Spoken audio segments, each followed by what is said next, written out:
Et les éléments qui sont importants dans le business, c'est ce que je vais vous présenter dans cette vidéo. Si vous me découvrez pour la première fois, je suis Abdoul Raouf, le promoteur de la chaîne YouTube Lien Communication. Également responsable de la société Lien Communication. Lien Communication, c'est une société qui est basée au Togo, à Lomé, qui offre des services dans le domaine du réseau informatique et télécom. Tout ce qui est lié au réseau informatique, ça concerne Lien Communication. Tout ce qui est lié au courant faible et au courant fort, c'est lié également à Lien Communication. Vous avez besoin d'un devis, vous avez besoin d'un accompagnement, vous avez besoin d'un soutien, vous pouvez rapidement nous appeler sur les numéros qui sont en bas dans la description de la vidéo. Dans cette vidéo, je vais vous présenter des éléments qui vous permettent de démarrer votre business de Wifi-Zone. Lorsque vous avez l'idée de pouvoir commencer l'activité de business de Wifi-Zone, la première des choses à faire, j'avais déjà expliqué ça longtemps, c'est de voir est-ce que dans votre zone, vous avez la possibilité de prendre la connexion Internet auprès d'un fournisseur d'accès. Quand on parle de la connexion Internet, voici ce que je vais présenter. Ici, c'est le modem. Un modem, c'est un appareil qui permet de nous donner la connexion Internet et c'est fourni par les fournisseurs d'accès. Les fournisseurs d'accès, c'est quoi? C'est les opérateurs qui nous donnent la connexion Internet. Lorsque vous avez la fibre optique, par exemple, dans votre zone, dans votre quartier, et vous voulez faire la commercialisation du business du Wi-Fi, vous allez demander aux fournisseurs d'accès dans votre zone que vous avez besoin de la connexion Internet. Avec leurs différents tarifs, vous vous souscrivez à un prix que vous pouvez payer, renouveler chaque fin du mois. Ici, vous avez le modem, c'est donné généralement par les fournisseurs d'accès. Si dans votre zone, vous n'avez pas la possibilité d'avoir la fibre, c'est une zone déserte non lotie, mais vous voulez faire le business de Wifi-Zone, vous pouvez opter pour la connexion Internet satellite. La connexion Internet par satellite, c'est des kits développés par un opérateur aussi, que vous pouvez utiliser dans votre zone pour avoir la connexion Internet. En dehors de ça, dès que vous avez la connexion Internet, soit par le modem fibré ou soit par le kit de connexion satellite, la deuxième chose à faire, c'est de prendre un routeur qui va vous permettre de générer les tickets. Vous avez ici le routeur microtique, le modèle RB951. Je vais vous présenter ça comme vous le voyez ici. C'est le routeur microtique. Pour un débutant, c'est ce que moi je recommande généralement. Ce routeur a 5 ports, comme vous le voyez là ici, et ça a une mémoire de 128 mégas qui permet de connecter simultanément jusqu'à 80 utilisateurs. Maximum 80 utilisateurs peuvent se connecter sur ce routeur. C'est un routeur qui peut faire sortir une connexion de 10 à 100 mégabits par seconde.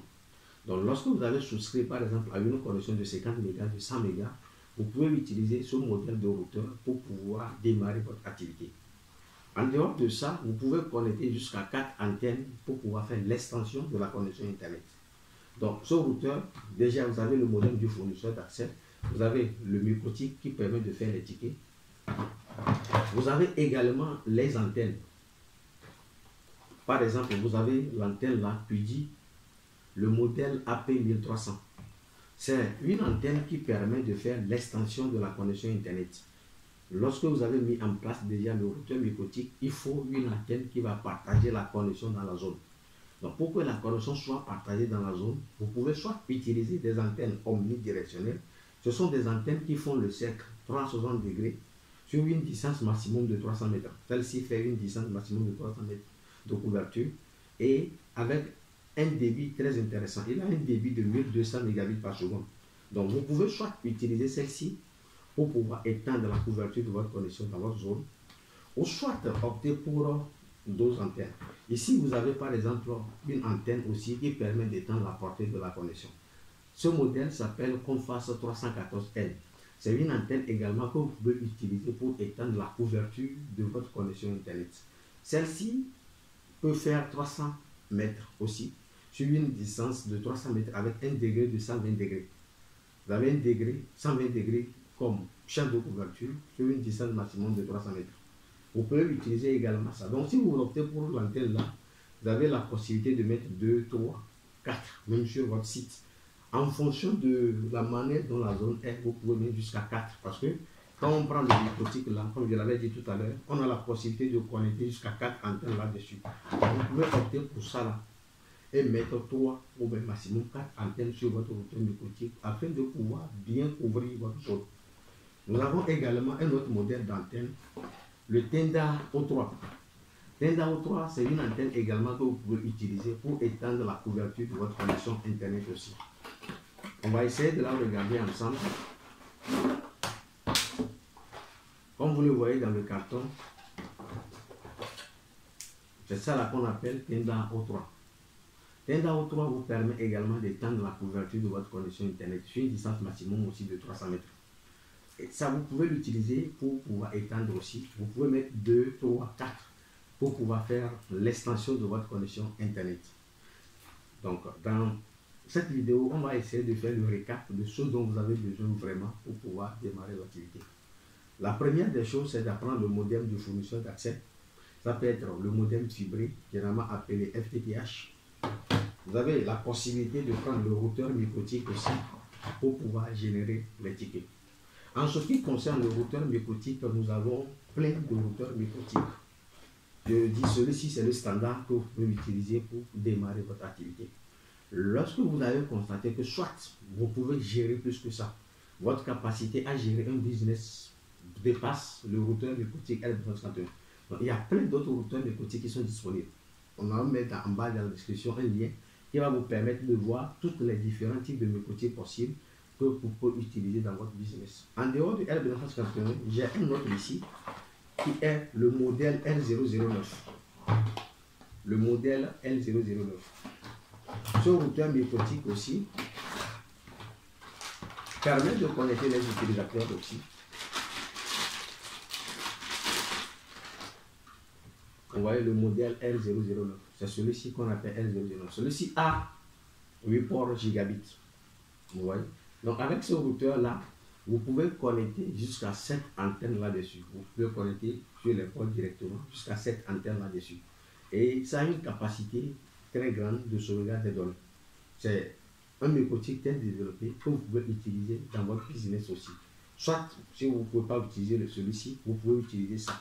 Comme je disais, il y a plein de modèles aujourd'hui qui sont disponibles. Pas forcément celui-ci, il y en a encore d'autres qui sont disponibles en fonction de votre budget et en fonction de votre capacité à gérer votre business. Mais pour un débutant, comme je l'avais conseillé, vous prenez le RB951.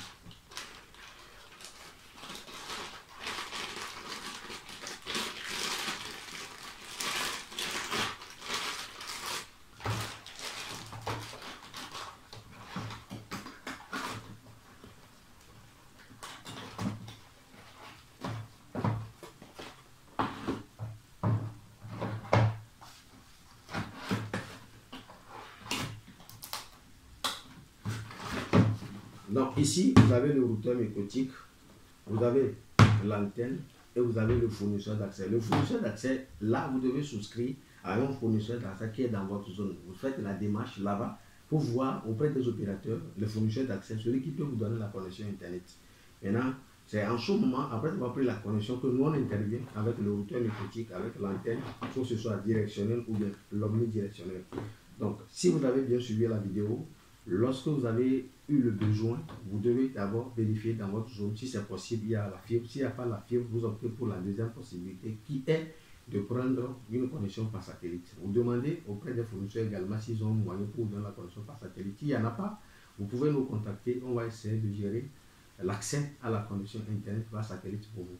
Donc, dans cette vidéo, c'est ce que je voulais vous présenter. Si vous avez des difficultés, vous pouvez rapidement nous contacter, nous laisser des messages directement par WhatsApp, on va vous répondre. En dehors de ces éléments-là, il vous faut aussi un câble réseau. Le câble permet de connecter les antennes. Le câble permet de connecter les antennes aux microtiques et aux fournisseurs d'accès. Donc, vous avez besoin de câbles réseau, comme je le dis. Un câble réseau, c'est un câble qui permet de connecter les équipements au réseau. En utilisant le câble réseau, on a plusieurs types de câbles réseau également, qu'on va voir dans d'autres vidéos. Donc, si vous avez l'antenne, il faut le câble réseau. Le câble réseau, ça peut être 10 mètres, 5 mètres, 20 mètres. En fonction de là où vous voulez positionner votre antenne, c'est en fonction de ça que vous allez payer le câble réseau. Le câble réseau, comme je le dis, il y a UTP, FTP, SFTP. Donc, ça dépend du câble que vous-même voulez utiliser.